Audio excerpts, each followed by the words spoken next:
আজি ইমান প্ৰভাতে প্ৰভাতে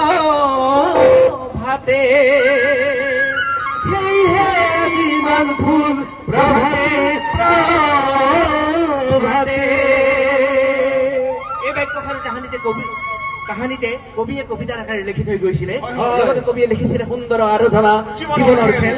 সেই বন্ধুকে সৰ্বত কৰি আমি বজাই যাওঁ ঢোল, সুন্দৰ আৰাধনা জীৱনৰ খেল।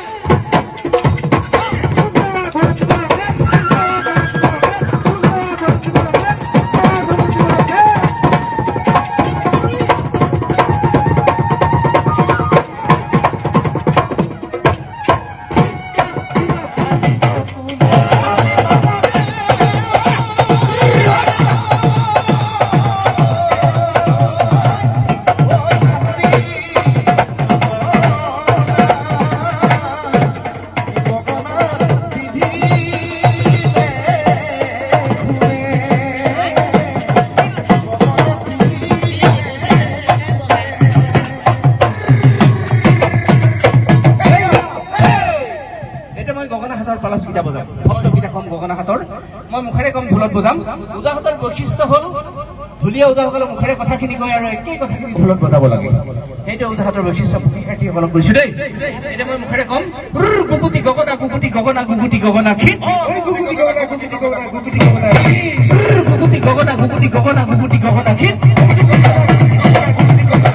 রিত থালো থালো গগনা বজাও, খিত থালো থালো গগনা বজাও, রিত থালো থালো গগনা বজাও, খিত থালো থালো গগনা বজাও। মাকৰ নাম আছিলে হেম। মৰমতে আমি বৌতি বুলি মাতো।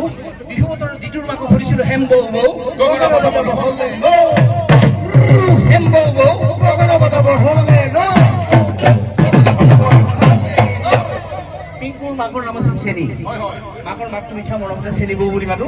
বিহু বতৰত পিংকুৰ মাকক সুধিছিলো বৌ চেনী গগনা বজাব কেনি, চেনী গগনা বজাব কেনি। ৰৈ নাথাকিবি কমলা বৰী এক বিহু পালেহি। বজা বজা বজা বজা গগনা বজা, বজা বজা বজা বজা গগনা বজা।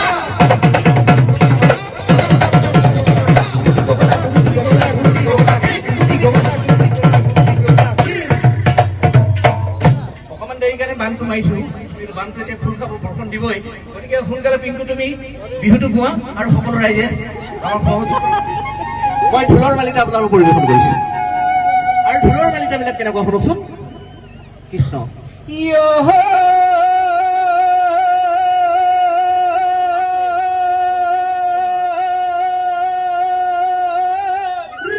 জয় নমো নাৰায়ণ গুলুকৰপতি, তোমাৰ চৰণে আমি নমস্কাৰ কোটি। আৰু সৃষ্টি প্ৰলয়ৰ তুমি নিৰঞ্জন, তোমাৰ চৰণে আমি পখী।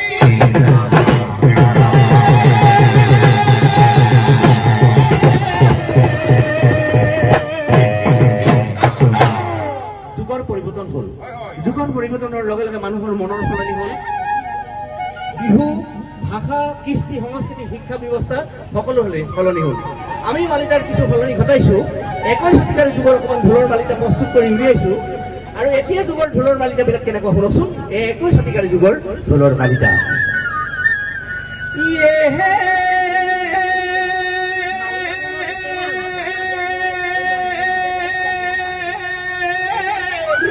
জয় জয় জনগণ জগত নিবাসী,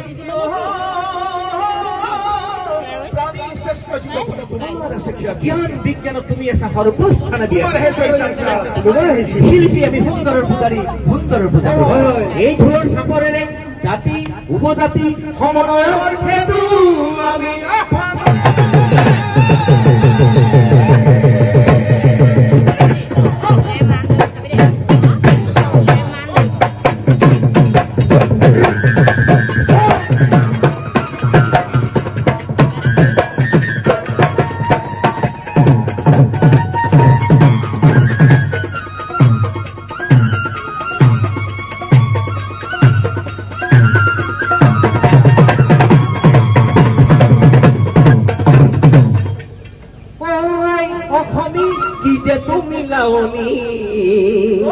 তোমাৰ মান মৰমিনা,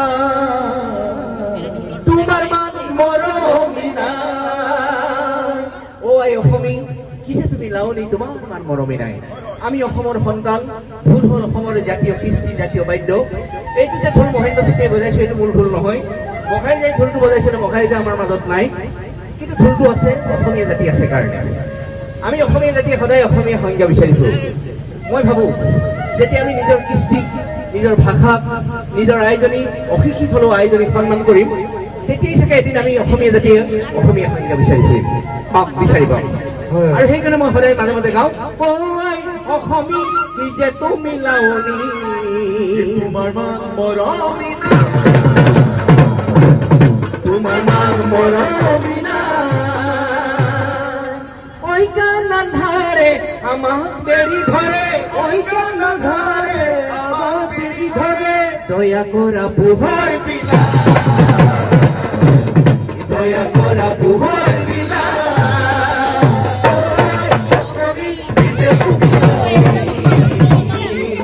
তোমাৰ মান মৰমী না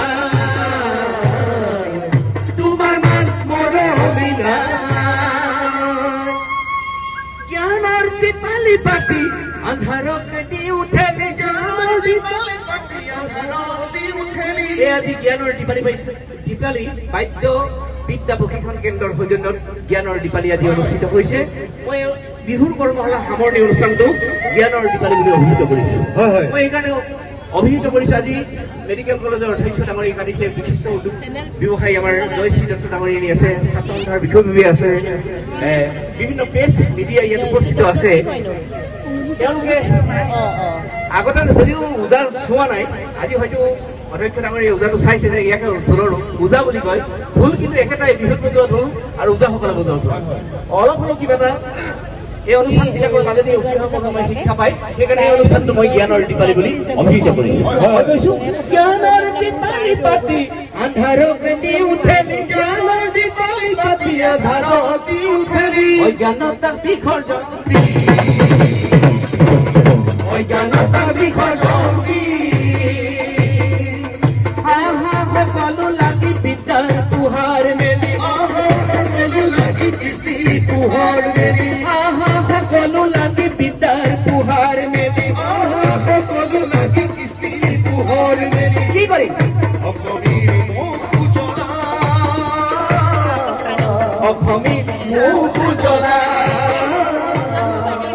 অসমীত মুখ উজ্বলা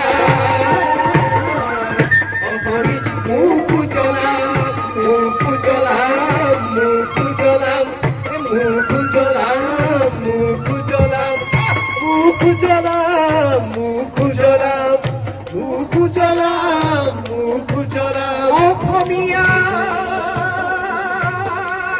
মুখ উজ্বলা চেনেহীয়া ঐ তোমাৰ মৰমী নাই ঐ তোমাৰ মৰমী নাই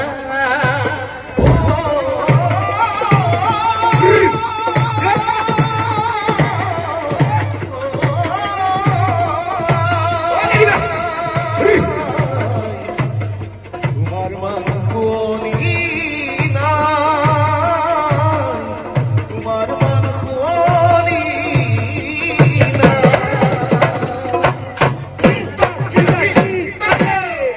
গতিকে আমাৰ অসমীয়া আইজনী যদিও